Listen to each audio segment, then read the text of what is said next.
Hey, what's up? This is Kristen Carter, and you've tuned in to the I Have ADHD podcast. I am medicated, caffeinated, and ready to roll. And today we're going to talk about that mean voice in your head. We're going to talk about how to quiet the inner critic. But before we do, please make sure to like, subscribe, turn on notifications, do all the things. Don't forget that if you have ADHD, your working memory really sucks, and you might watch this episode or listen to this episode, love it, and then forget that it exists. So make sure to like and subscribe so that every Tuesday I am back here in your feed with another episode.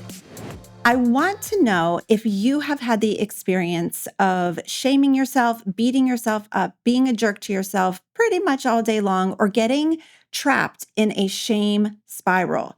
That is so distracting. It's so hard to function when that happens. And it is a common experience for those of us with ADHD.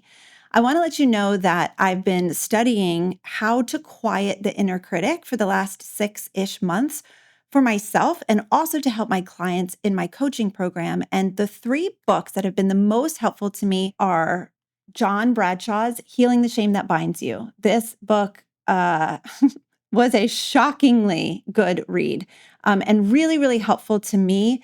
And I've implemented a ton of his tools into my own coaching. Next up, we have Complex PTSD From Surviving to Thriving by Pete Walker.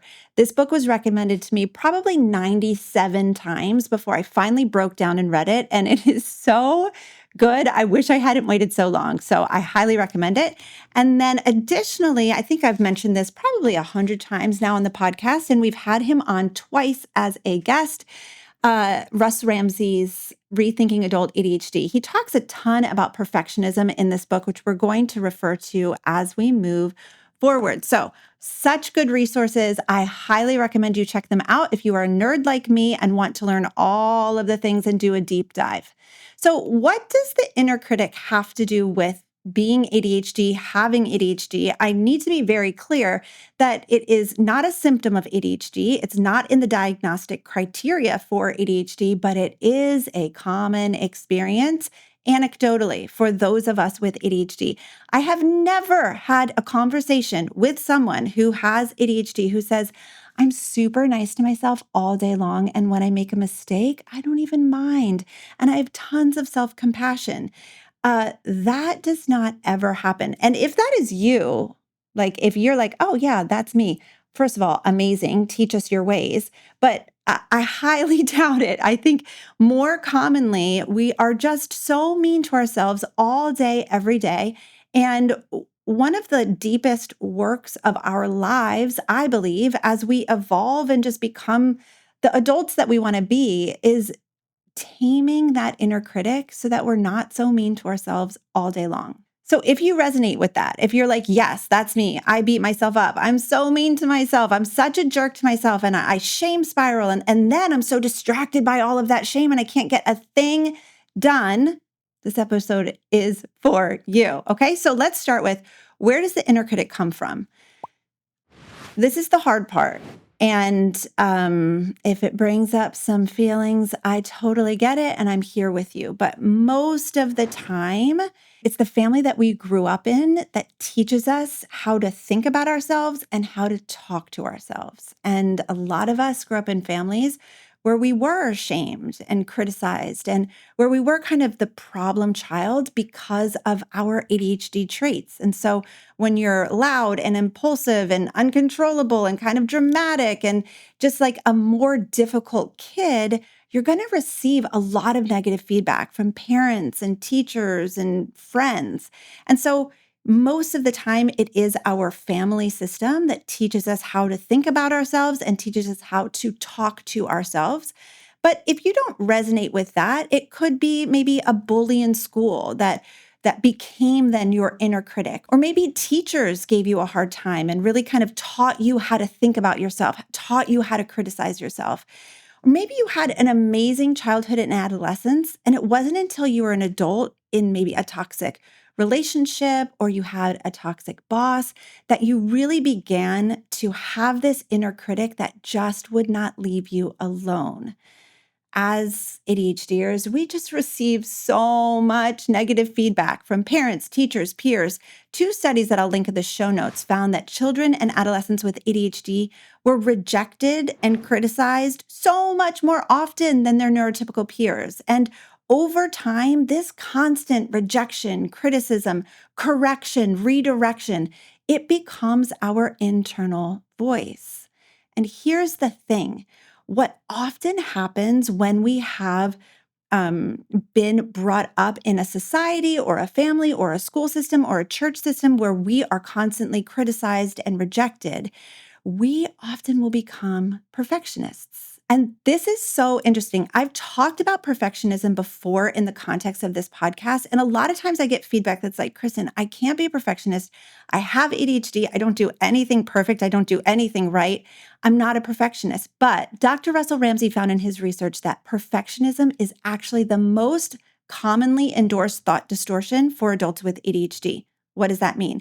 It means that many of us with ADHD actually have developed into perfectionists. And I think that is because we receive so much negative feedback, so much criticism, so much rejection as children and adolescents that the response to that is trying to be perfect. And if you resonate with that, I do have a free course on perfectionism. You can click the link in the description of this episode, find that free course. If you're like, yeah, that actually does sound like me, I have a whole 4-part video series on perfectionism, how it impacts ADHDers and how to mitigate it in our lives. So go check it out. But just know that perfectionism is such a common thread for us ADHDers. So when there is rejection, neglect, abandonment, corrective feedback constantly, the inner critic develops and it becomes your inner voice and it goes into overdrive trying to win approval. So this often manifests as self-hate, self-disgust, and self-abandonment. In addition to perfectionism and just this like mean voice in your brain, often we're going to become hypervigilant and on the lookout for danger, what I might be doing wrong, what could go wrong, something that I've done wrong. There's just this hypervigilance and maybe even rumination on perceived or possible danger. And so with this terrible self-talk and this perfectionism and this hypervigilance to danger, eventually for an ADHDer, our entire identity becomes this critic. And sometimes, and I don't know, maybe you'll resonate with this, it becomes like the only voice in our head. And so instead of having this supportive, kind inner voice that's helping us get through the day, we're just mean to ourselves. We're beating ourselves up and we're shame spiraling all day long. I'm curious if this resonates with you, that pervasive feeling of shame. Like no matter what you do, you can do nothing right. It's this constant feeling of being too much, but also not enough at the same time. Like what is up with that? And so this is why we're talking about it today. And like I said, it's not a part of the diagnostic criteria. It's not something you're going to see on a symptoms list when researching ADHD, but it is a very common experience for us. So let's talk about shame for a minute. Shame in mainstream psychology is described as a social emotion.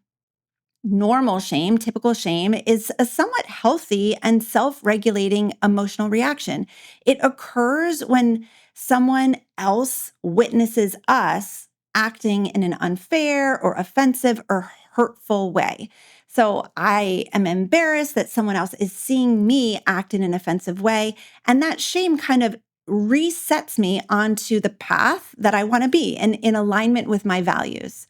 But that's not really the shame experience that most of us ADHDers have. I mean, if only. I would love it if that was the only shame experience that we have. Unfortunately, it's not. Most of us, many of us are experiencing toxic shame. And toxic shame is this shame that just will not leave us alone. And it is not a social emotion in that we can be messing up in the privacy of our own home. And all of a sudden, that inner critic is going to go crazy, judging us, beating us up. You can't do anything right. I can't believe you did this again. Why can't you just get it right? Why can't you just be like so-and-so? Why do you have to be so lazy, so stupid, so dumb? I don't understand why you have to be the way that you are. That's what your inner voice sounds like. Um, it's going to be really hard to move forward in your life. It's going to be really hard to get anything done. So, normal shame is a good thing. It helps us stay in alignment with our values. Toxic shame, which comes from years and years and years of criticism, rejection, recorrection, and then us adopting the voice of the critic. Toxic shame, that's debilitating. That makes us feel like we can't do anything right. That holds us back from moving forward. It puts us into a spiral that we get trapped in. And let me know if you resonate with the idea of like shame rumination. So like you've done something and you perceive that thing as being bad or wrong, but now it's all you can think about. And you lay in bed at night just ruminating on how it could have been, how it should have been, and like what you could have done differently and why the heck didn't I just do it this way? Why didn't I just say this? Why am I so dumb? Why am I so stupid? I'm going to give you an example actually that happened to me last night. So I had an incident at work yesterday. It was not a big deal, but it got me really dysregulated. And I spent the day like self-soothing and correcting myself and defining like what I wish I had done and what happened and kind of like talking to myself in a really nice way. I've worked so hard on improving my own inner voice, so I'm real nice to myself now. And so I was like, Kristen, you did the right thing and you were in alignment with your values. And if someone else doesn't love that, that's okay. Like they can have their own experience. And so I really talked myself through that. I went for a long walk. I talked to my husband. I did a lot of like regulating. And by the time it was time for bed, I fell asleep like a baby. It was perfect. Actually, better than a baby. I've had 3 kids. Babies are the worst at sleeping. At least neurodivergent children are. So I fell asleep like, I don't know, something great. And my head hit the pillow. I fell asleep and I was like, amazing.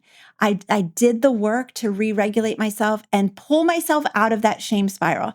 But then guess what happened? I had to get up to use the restroom, as you do. And I knew when I woke up, I was like, don't think, don't think, don't think. I am literally telling myself, don't think. Don't even go there. Do not think about the day. Don't think, don't think, don't think. And I am telling you, a flood of intrusive thoughts, shame, negative emotions, it like overpowered me. It was 2:30 a.m. I was defenseless against it. Even with all of the work that I've done, I could not stop it from happening.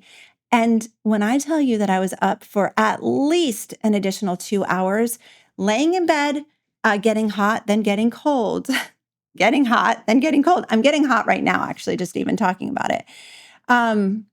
Thinking about it, ruminating, wishing I had said something, kind of getting mad about it, but like it's not a situation I need to be mad about. I think I was just trying to feel powerful. As I reflect back on it, I wanted to feel some sense of power, so I was getting angry about it. And then trying to coach myself, Kristen, you're fine. Just go to sleep. It's not that big of a deal. We'll deal with it tomorrow. But when I tell you that the self-loathing, self-judgment, the shame, the blame, when it takes over, I don't know if I'm alone in this, but like it is like a force to be reckoned with. And so if you are resonating with this, I just want you to know that like there is so much progress to be made. And during the day, I really am a super sweet person to me. And I enjoy this experience of being myself and being in my own brain and body. But there are still times when I am just overcome with the inner critic. And there are times when I notice there's still more work to be done. And my guess is this is going to be lifelong work for me. It might even be lifelong work for you. I promise you it's work worth doing. And I'm in it with you. So let's keep going. Let's talk about perfectionism as it pertains to the minor incident that happened yesterday in my own life. And then me waking up in the middle of the night thinking that I shouldn't have been human. And that's the thing. Perfectionism says, I'm going to set the bar really high, too high. I'm going to set it too high. And then you're not going to be able to reach the bar. And when you don't reach the bar, I'm going to beat you up. I'm going to yell at you. I'm going to shame you. I'm going to blame you. And so for a lot of us adults with ADHD, we set the bar at perfection. And I know that I do. And so when I don't show up perfectly, or when something just doesn't go perfectly in my life, it doesn't even have to be because of me, that's when I start shaming, blaming, and beating myself up. Now, there's two different types of perfectionism that Dr. Russell Ramsey names in his book right here, Rethinking Adult ADHD. There's first front end perfectionism, and that is prepping everything, making sure it's perfect before I can even start the project. That's not what happened to me last night.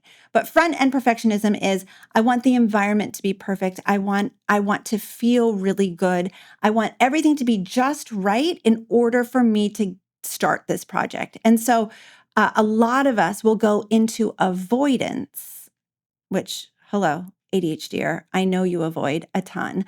A lot of us will go into avoidance because we're trying to just get the situation perfect before we even allow ourselves to start. So like I need to clean off my desk and there's dishes in the sink and I need to make sure that my kids are taken care of, or I need to do these 4 projects first before I let myself do this other thing. And that's just avoidance, avoidance, avoidance. And then there's back end perfectionism, which is essentially tweaking and making sure the project is perfect before I turn it in. And also looking at what I've done and judging it. How did I do? Was I perfect? Was it just right? Am I okay? Am I safe? Am I going to get criticized? Am I going to be rejected? I don't know. Maybe I did it wrong. And that is exactly the type of perfectionism shame spiral that I was in last night. I didn't do it exactly right. It didn't go perfectly in my business yesterday. And so let me just lay in bed and notice all of the things that were quote unquote wrong, even though it's like no big deal. It's just like normal human business stuff. But my perfectionism, my inner critic, my shame spiral, it came in like a flood. It overtook me and I was trapped. And that experience is not a fun one. So again, if you're interested in learning more about perfectionism and how we ADHDers can mitigate its effects, click the link in the description below, and you are going to find a free course on perfectionism. So, of course, we're not perfect. We're human. And not only are we human, we're humans with ADHD. So, we're loud, we're impulsive, we're distractible. We struggle with our emotional regulation. We suck at working memory. We don't know how to prioritize and plan. And so, like, we're going to make quite a few mistakes. But if we don't accept that about ourselves, our humanity becomes synonymous with shame and fear and that inner critic. And I wonder if that's where you are today, listener. I wonder if you are feeling like the humanity that you bring to the table, just you being you, is shameful. And you're afraid of being rejected and criticized, and you're mean to yourself all day long. If that is your experience, I have a question for you. Are you open to the possibility that your self-talk could improve? Are you open to the possibility that maybe you don't have to be so mean to yourself all day, every day? Are you open? Are you willing to let that inner critic go? Now, it's fascinating because so many of my clients actually want to keep their inner critic around because they think it's the only way they're ever going to get anything done. Like, I can't be nice to myself or I'm never going to achieve my goals. I can't have compassion on myself or I'm never going to make progress in my life. I can't offer myself compassion and kindness and just like generosity until I do XYZ, or I'm never going to do XYZ. And here's what I want to ask you. Is it working? Like, how's that working out for you? Are you happy with the experience that you're having in your brain and in your body? Does that critic help you to thrive? Are you enjoying the experience of life? Because I'm guessing the answer is a no. So, over the next couple minutes, I just want to invite you to be open that it might be possible to move forward with your life, achieve your goals, and be nice to yourself at the same time. How do we do it? Like I said, I've been studying the work of Pete Walker and John Bradshaw, and I've compiled from them step-by-step process of how to quiet that inner critic. And the first step is just to recognize what is happening. We need to just acknowledge that we are being really mean. We need to acknowledge what that inner critic sounds like. So I want to read to you from Pete Walker's book. Again, it's called Complex PTSD From Surviving to Thriving. And I'm going to head to page 170. I want you to understand the different ways that this inner critic shows up. So, this is how we start. We have to recognize that we have an inner critic and it's not necessarily our own voice. Okay, so here's how the inner critic shows up. First of all, perfectionism. We've already talked about it, but it's a very common response to having this really mean inner critic. Second, all or nothing black and white thinking. Isn't this a common experience of ADHD? Yes, yes, it is. We talk about it all the time in this podcast. Black and white thinking is a common experience of ADHD, and this is one of the ways that our inner critic shows up. Next, self-hate, self-disgust, and toxic shame. We've already chatted about that. Next, micromanagement, worrying, obsessing, looping, and over futurizing, meaning like kind of predicting the future. Oh, great, this is going to happen, and then this is going to happen. Some people call it future telling. Worrying, obsessing, looping. This is exactly what I was doing last night. Next, unfair, devaluing comparisons to others or to your most perfect moments. This is kind of a little bit of perfectionism here, but I'm going to compare yesterday's day in my business to a perfect day in my business and then say, yesterday was terrible. I did a horrible job. And that's super unfair. Okay, next, guilt. And I've have episodes on guilt, but it's very similar to shame, where healthy guilt is a really good thing that keeps us in line with our values. But toxic guilt is this pervasive, constant feeling of guilt where I can't do anything right no matter how hard I try. Next up, shoulding. Shoulding on yourself. You should have done this. I should have said this. I should go and do this. So much shoulding. And that is how the inner critic shows up.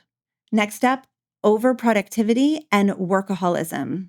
Being busy. Are you a human doing or a human being? Are you hustling for your worthiness, as Brene Brown says? And lastly, harsh judgments of yourself and of others. And that's partially what I was doing last night. I wasn't just judging myself, which I was, but I was also judging someone else for no good reason. It was a harsh judgment. It didn't need to happen. But again, I think it was helping me to feel kind of more powerful, and it was keeping me stuck in that loop. Pete Walker then talks about endangerment attacks, which is like the inner critic catastrophizing and really worrying about the future. It's that hypervigilance and fear that we talked about earlier.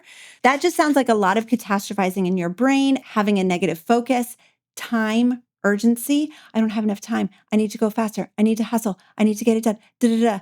I know you ADHD resonate with time urgency, debilitating performance anxiety, and lastly, worrying about being attacked. So like, what if someone rejects me? What if someone criticizes me? What if I speak the truth, or I did speak the truth, but now I'm really scared about what someone is going to say about me? And it's just that thought looping over and over and over. So recognizing and noticing that these are very common ways that the inner critic shows up is going to be so helpful to you. Begin to notice, begin to recognize, begin to say, oh, that's my inner critic. So next up, and this is kind of hard. So how do we quiet the inner critic? First, we recognize it, we notice it, we realize it's there. We realize that maybe it's just like not my voice. And so to follow up with that, number two, we need to recognize where it came from. And this part is a little hard. It can be a little painful. Whose voice is it? Whose disdain, whose criticism, whose rejection or abandonment or neglect was the original critic? Because that original critic became your inner voice. So where did it come from? It might be a parent, might be a teacher, might be a bully at school, it might be a toxic relationship that you've had. Most often it is our family of origin. And if that is unsettling to you, I understand.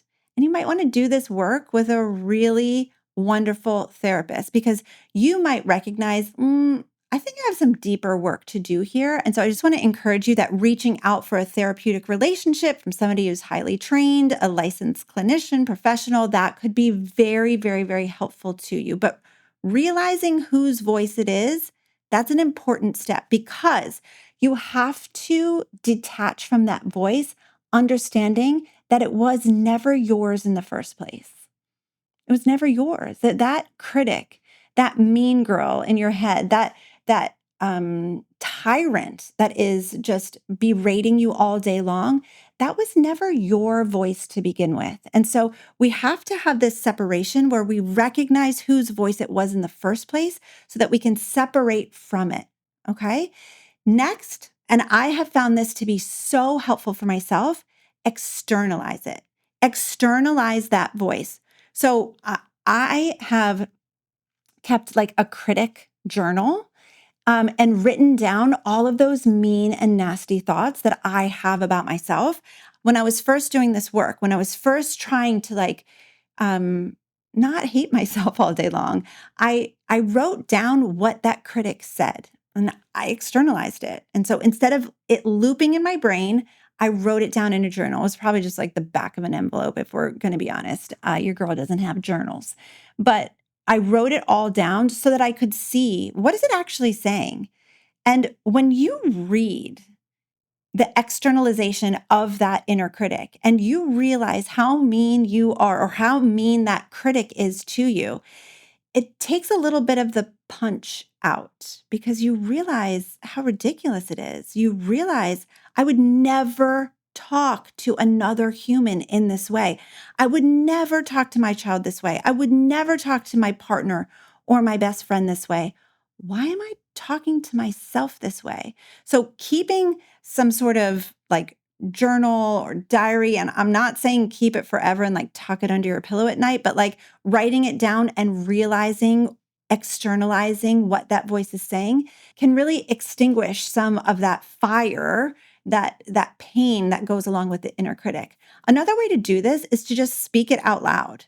Like actually say the words out loud and hear yourself saying them and then realize how ridiculous it is. Realize how mean it is. Realize how spiteful and how hateful it is. Okay, so we've talked about noticing the inner critic. We've talked about recognizing where it came from and externalizing it. The next thing we need to do is begin to interrupt it. And I did this. I've shared this on the pod before, but I did this years ago when I was trying to learn how to be nicer to myself. I remember a specific incident in my kitchen in my old house. I was doing all of this thought looping and being mean to myself and criticizing myself. And I remember saying, Kristen, no. And I stood up in my kitchen and I started walking around. You're not going to talk to yourself like this anymore. We are all done. You're not going to say these things to yourself anymore. And literally, I interrupted myself. I interrupted the thought pattern. I interrupted the shame spiral. And this is called thought stopping. So you're in a loop, you're being mean to yourself, you recognize it, you notice it, and you say, enough. I'm not doing this to myself anymore. If you're in the privacy of your own home or your own car or somewhere where other people are not around, I highly recommend that you talk to yourself like a crazy person. You talk to yourself. I highly recommend it because telling yourself, no, we're all done with this. I'm not talking to myself this way anymore. It's such a powerful exercise. And next, after you've interrupted it, you want to confront it and like redirect it. We're not talking to ourselves this way anymore. I'm allowed to be human. So instead of that negative thought, I'm just going to interrupt it. I'm going to confront it and I'm going to redirect it. I'm allowed to be human. I don't have to do this perfectly. I'm fine just as I am. I refuse to be unkind to myself anymore. It's enough. Do you see how powerful that can be? From John Bradshaw's book, Healing the Shame That Binds You, I want to read to you a couple thought substitutions that you might want to borrow when you notice you're in a shame spiral or you're being mean to yourself. That inner critic is super loud. You interrupt it. You want to redirect, but you have no idea what to say. What do I even say to myself? Here's some options. This is page 212. This is what he says. This is distressing, but not dangerous. You can only live one day at a time. You can only take it one step at a time. Take a deep breath. Pause. Relax. It will soon be over. Nothing lasts forever. Let it flow over. For those of you who thought loop and beat yourself up about things that happened in the past, here's a really good one. Say goodbye to your past. It's okay to forget. Look for what's good. Look for what you like about you. It's okay to be imperfect. You're only human. It takes courage to be imperfect. And last one, accomplish one thing today and you'll be all right. So if you need some thought substitutions, this is a great place to find them. So you've confronted, you've redirected, and now you're going to zoom out. And this is hard for us because we struggle to see the woods for the trees, meaning we get so hyper focused on the thing that we did wrong, which I'm using air quotes, is probably not even wrong, but we get so hyper focused on the exposure of our humanity. Because remember, when our humanity was exposed as a child or adolescent, we were rejected. We were criticized. It did not go well for us. And so now we're afraid for that to happen again now that we're adults. But if we can zoom out and see the bigger picture, if I, last night laying in bed, could have really been able to help myself see this was one day. You've had a successful business for 5 years. It is not the end of the world. And tomorrow we're going to figure it out. It's okay. If I could have zoomed out, if I could have stayed in that zoomed out space, I know I would have been able to sleep, but I couldn't and I didn't sleep. Okay, so let's move on. This might sound gross, but I encourage you, and so do the experts, to make a list of what's true about you. So, accomplishments, traits, good deeds that you've done, peak experiences that you've had, irrefutable evidence that, like, you've done good things in your life, things that you've enjoyed, intentions that you have, good habits. I know as someone with ADHD, you're like, I don't have any good habits, but like, are you kind to your pet? Because that's a good habit. I bet you are. Are you nice to your neighbor? I bet you are. That's good. List, even if it seems so basic, start to list things that are good. Jobs that you've had, subjects that you've studied, obstacles that you've overcome in your life. I know you've overcome so many obstacles. And even make a list of good memories that you have, nurturing memories, memories that you can shift your brain to when you are in one of those shame spirals. This may seem like trivial work, and I can already feel your resistance of like, I'm not going to make a list of the good things. Like, that's so stupid. But I promise you, this is an important part of the work because your inner critic is so convinced that you're not good. Your inner critic is so convinced that you can't do anything right. And when that happens, and when you're interrupting those terrible thoughts, you can point to this evidence of like, I have done good things in the world. I am not a terrible person. I am kind to my pet. I'm nice to my kids. I have a decent job, whatever you fill in the blank for yourself.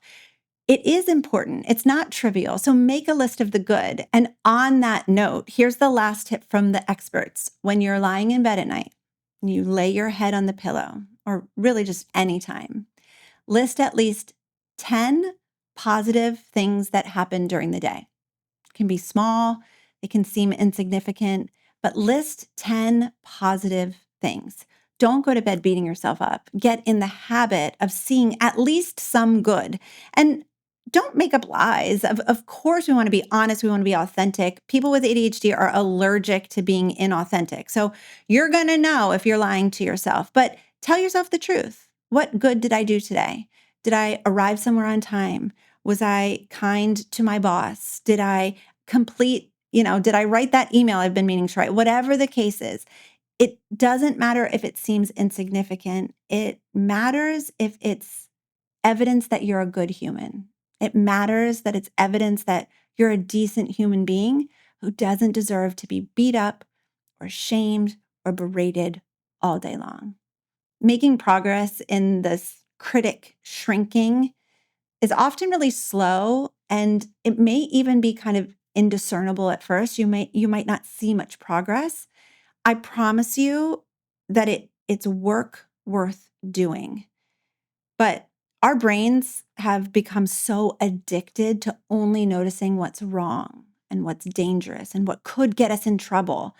And that makes sense considering our history, considering how often we've been rejected, considering how many times we've been corrected and told we're doing it wrong.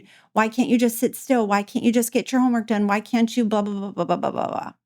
You fill in the blank, whatever's been said to you. So it makes sense that we've then developed this inner critic and kind of become addicted to only noticing what we're doing wrong and what might cause us harm. And as with most addictions, breaking this deeply entrenched habit, it's going to require a lot of work and maybe even lifelong management. For me personally, in the last 10 years, I've done so much work in this area. And as I said earlier, I enjoy the experience of being me. It's fine. I'm great. Like I'm not mad at myself all day, every day. And every once in a while, though, I'm reminded, like I was last night, that this is a lifelong journey and that I still have work to do when it comes to my own inner critic and my own shame spiraling. So it might take a while, but it will change. You will get better at it. There is progress to be made, I promise you. And like I said earlier, this is wonderful work to do with a therapist, especially a trauma-informed therapist. You might not identify as someone who has trauma, but just the experience of being neurodivergent in a world that was set up for neurotypicals, that's a traumatic experience. So you might not recognize trauma in your family or trauma from school, and that's totally fine. But understand, if you grew up as someone with ADHD, it is very likely that you've experienced trauma, the trauma of rejection, of being overly criticized. Everything that we've talked about in this episode could classify as traumatic experiences. And I have a great episode on trauma. I will link it for you. But just know that a really wonderful trauma-informed therapist can help you with this. And if you want my help, I have a course on how to quiet the inner critic in my coaching program, Focused. Focus is my monthly coaching membership where I support adults with ADHD from all over the world. And we do this deep work of knowing ourselves, liking ourselves, being kind to ourselves, and quieting that inner critic. It's a course that's available to you immediately when you join. You can find the link to Focus in the episode description. I would love to see you there. And I will be back next week with another episode for you. I can't wait. I will see you then.